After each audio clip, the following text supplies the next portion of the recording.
요한복음 7장 10에서 25절 말씀입니다. 그 형제들이 명절에 올라간 후에 자기도 올라가시되 나타내지 않고 은밀히 가시니라.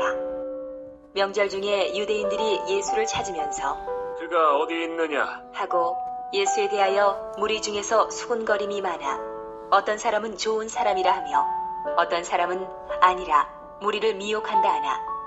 그러나 유대인들을 두려워함으로 드러나게 그에 대하여 말하는 자가 없더라.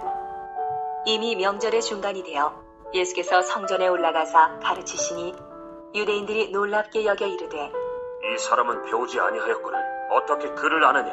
하니 예수께서 대답하여 이르시되 내 교훈은 내 것이 아니요 나를 보내신 이의 것이니라. 사람이 하나님의 뜻을 행하려 하면 이 교훈이 하나님께로부터 왔는지 내가 스스로 말함인지 알리라. 스스로 말하는 자는 자기 영광만 구하되 보내신 이의 영광을 구하는 자는 참되니 그 속에 불의가 없느니라. 모세가 너희에게 율법을 주지 아니하였느냐? 너희 중에 율법을 지키는 자가 없도다.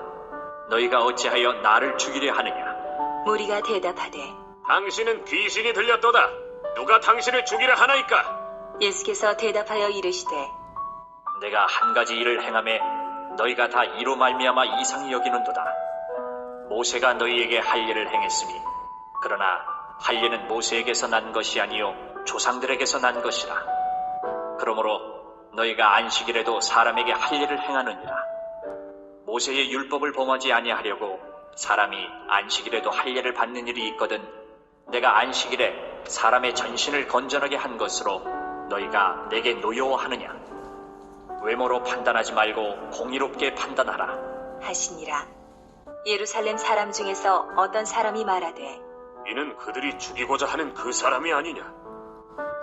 사랑하는 형제 여러분, 5월 29일 토요일 새벽 목상에 오신 것을 환영합니다. 하나님의 말씀을 들을 때에는 하나님의 뜻을 행하고자 하는 동기를 가지고 들어야, 변화받고자 하는 동기를 가지고 들어야 하는 것입니다. 그렇지 않으면 말씀을 들은 영양가가 없고 심지어 말씀을 전하는 자를 평가하고 비판하고 미워하기까지 하는 일이 벌어집니다. 하나님의 말씀으로 받지 못하기 때문이죠. 오늘 예수님에게 그런 일이 예수님이 그런 일을 당하는 일이 벌어졌습니다. 10절부터 보죠. 10절. 그 형제들이 명절에 올라간 후에 자기도 올라가시되 나타내지 않고 은밀히 가시니라. 공생의 3년차 초막절이고요. 예수님의 형제들은 예수님이 이번 초막절에 예루살렘에서 이적을 행하여서 대중몰이를 하기를 바랐지만 예수님은 오히려 은밀히 가셨습니다. 아직은 가지 않노라 이렇게 하시고 은밀히 가신 거죠. 그리고 이적을 행하지도 않으시고 오직 가르침만 주셨습니다. 예수님은 이적을 자신의 명예를 위해 사용하신 적이 없으시고 예수님이 행하시는 것은 오직 자기를 보내신 하나님의 뜻을 행하시는 사명의 삶이었습니다. 아버지와 달리 가진 자기의 뜻이 따로 없으셨습니다. 11절. 명절 중에 유대 종교자들을 말하죠.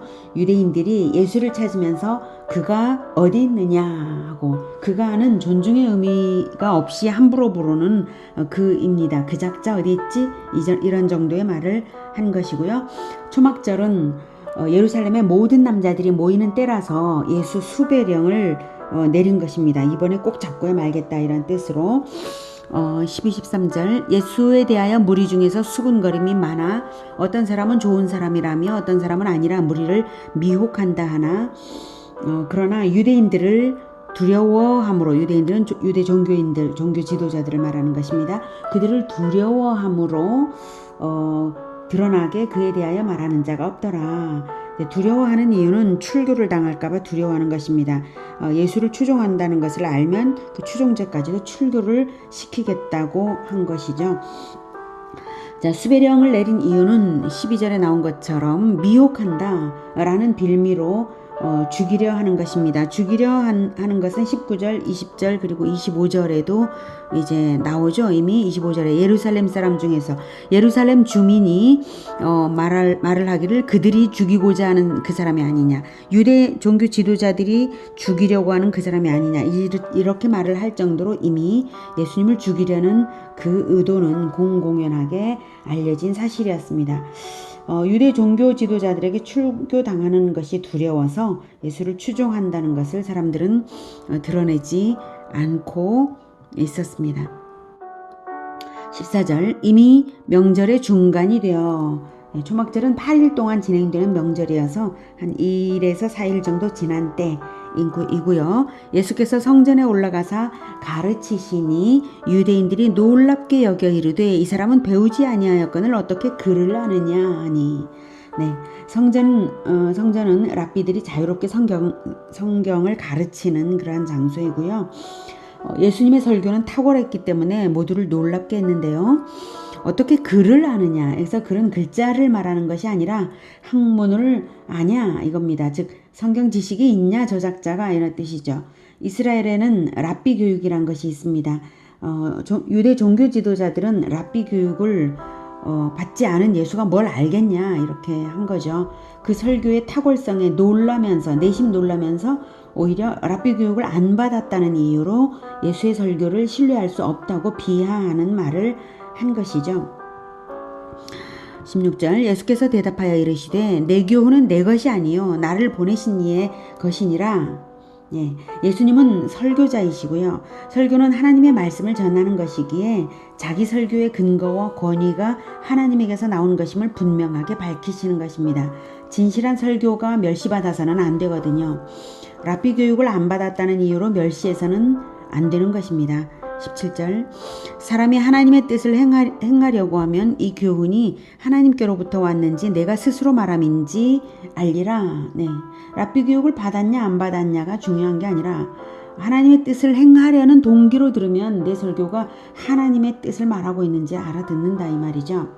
설교를 들었을 때 듣는 동기가 하나님의 뜻을 행하려는 동기로 듣는 사람은 설교의 진실성을 알아듣습니다. 그 설교가 하나님의 말씀을 전하는 것인지 아니면 설교자 개인의 사견인지를 못 알아듣는다면 듣는 동기 자체가 진실하지 않거나 아니면 성경적 지식이 아직 너무 작아서 그렇습니다. 예수님의 설교를 들으면 하나님의 뜻을 행하려고 찾는 사람은 그것을 찾을 수 있는 것이죠. 그런데 유대 종교인들의 설교는 자기 영광만 구하는 설교였습니다. 18절, 스스로 말하는 자는 자기 영광만 구하되 보내신 이의 영광을 구하는 자는 참되니 그 속에 불의가 없느니라. 랍비 교육을 받았는지 안 받았는지가 설교의 권위를 주는 것이 아니라 설교자를 보내신 하나님의 영광을 위하여서 하나님의 말씀을 전하는지가 설교의 진정한 권위가 되는 것입니다. 하나님의 영광을 구하여서 설교하는 자는 성경을 근거로 성경을 풀어내는 설교를 하지 사견을 말하지 않습니다. 불의가 없기 때문입니다. 19절, 모세가 너희에게 율법을 주지 아니하였느냐? 너희 중에 율법을 지키는 자가 없도다. 너희가 어찌하여 나를 죽이려 하느냐? 무리가 대답하되 당신은 귀신이 들렸도다. 누가 당신을 죽이려 하나이까? 예수님을 죽이려고 한 것은 유대 종교 지도자들이고요. 그 일이 시작된 것은 5장에서부터 이미 그랬습니다. 5장 18절에 보면 유대인들이 이로 말미암아 즉 38년 된 병자를 고치고 안식일에 고친 그 일이죠. 그 일로 말미암아서 더욱 예수를 죽이고자 하니 이는 안식일을 범할 뿐만 아니라 하나님을 자기의 친아버지라 하여 자기를 하나님과 동등으로 삼으심이로라. 이게 5장 18절에 나온 것이고요. 그때부터 이미 그랬는데 하지만 초막절에 성전에 모인 사람들은 제국 전체에서 모인 다수의 사람들이기에 너희가 어찌하여 나를 죽이려 하느냐 이 말을 듣고 무슨 말이냐고 무리가 항변한 것인데요. 그럴지라도 예수님의 말씀이 틀리지 않았습니다. 두 가지 이유로 예수님이 맞는 말씀을 하신 거예요. 첫째는 유대 종교인들만 아니라 누구나 율법을 지키지 않는 것은 그리스도를 죽이는 일이라는 것이 진리입니다. 그것은 구약 성경을 읽어보면 구약 성경을 읽고 하나님의 뜻을 깨닫는 사람은 다 알 수 있습니다. 왜냐하면 구약 성경에는 율법을 어긴 사람은 자기 죄를 대신하는 대속제물인 흠없는 짐승을 제물로 드리잖아요. 그것은 흠없는 짐승은 그리스도를 예표하는, 즉 그리스도를 대신해서 드리는 것이니까 나 때문에 그리스도가 죽고 있습니다 라는 의미로 제물을 드리는 것이죠. 그래서 누구나 율법을 지키지 않는 것은 그리스도를 죽이는 일입니다. 그리스도는 죄인을 대속하기 위해 오신 분이므로 율법을 지키지 않는 모든 자가 그리스도를 죽게 한 것입니다. 둘째는 무리가 이 무리는 결국 6개월 후 6월절에는 예수를 십자가에 못 박으라고 소동하여서 빌라도를 압박하고 처형에 이르게 할 것입니다. 예수님은 그것을 아시기에 하시는 말씀입니다. 이들이 당신은 누가 당신을 죽이려 하나이까? 당신은 귀신이 들렸도다. 누가 당신을 죽이려 하나이까? 라고 귀신이 들렸도다 라고 대답하는 것을 보면 이미 어떤 마음을 가진 자인지 알 수 있습니다. 21절 예수께서 대답하여 이르시되 내가 한 가지 일을 행하며 너희가 다 이로 말미암아 이상히 여기는도다. 여기서 한 가지 일은 5장에서 행하신 일, 즉 38년 된 병자를 안식일에 고치신 일입니다. 그 일로 말미암아 죽이려는 살해 모의, 예수 살해 모의가 시작된 것이니까요. 그런데 그것은 병자를 고쳐서가 아니라 안식일에 고쳤다는 이유로 살해 모의까지 한 것입니다. 세상에 살해 모의를 한다는 것 자체가 율법을 어기는 것임은 너무나 명백한 것이죠. 안식일에 고쳤다, 즉 율법을 어긴다는 이유로 말이 안 되는 것이죠. 그런데 사실은 예수님은 안식일의 진정한 뜻을 행하신 것입니다. 38년간 안식이 없던 사람의 심신을 고쳐서 진정한 안식을 찾아준 것이니까요. 그런데 유대 종교인들은 율법의 문자적 규례만을 중시함으로써 오히려 율법 내면에 흐르는 법도를 무시하고 율법을 어기는 결과를 초래했습니다. 그렇다고 종교인들이 율법을 문자적으로는 다 지키는가 하면 그것도 아니죠.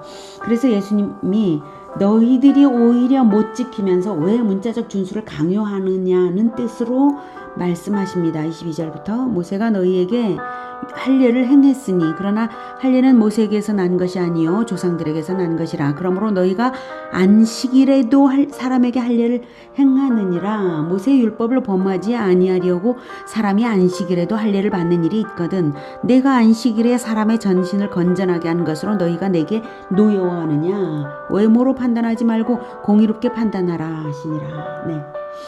할례는 태어난 지 8일 만에 행하도록 하나님이 명하셨습니다. 그 명령을 지키려면 때로는 안식일에도 할례를 행해야 하거든요. 그러면 할례 규례와 안식일 규례가 충돌하는 부분이죠. 이럴 때 당연히 그 법을 주신 하나님의 뜻이 무엇인가를 찾고 법도를 이해를 해야 합니다. 왜 하나님은 두 가지 규례를 다 주셨는데 이 규례와 저 규례가 충돌하도록 주셨을까? 이것을 생각하고 그 안에 흐르는 법도를 깨달아 알아야 되는 것이죠. 그래서 그 법도를 이해할 수 있고요. 그러면 법도를 이해하면 문자적 규례대로 기계적으로 준수하도록 하나님이 요구하신 것이 아님을 알 수 있고, 그래서 기계적으로 요구하는 것이 틀렸음을 알 수 있는 것입니다. 그러면 안 된다는 것을 알 수 있는 것입니다.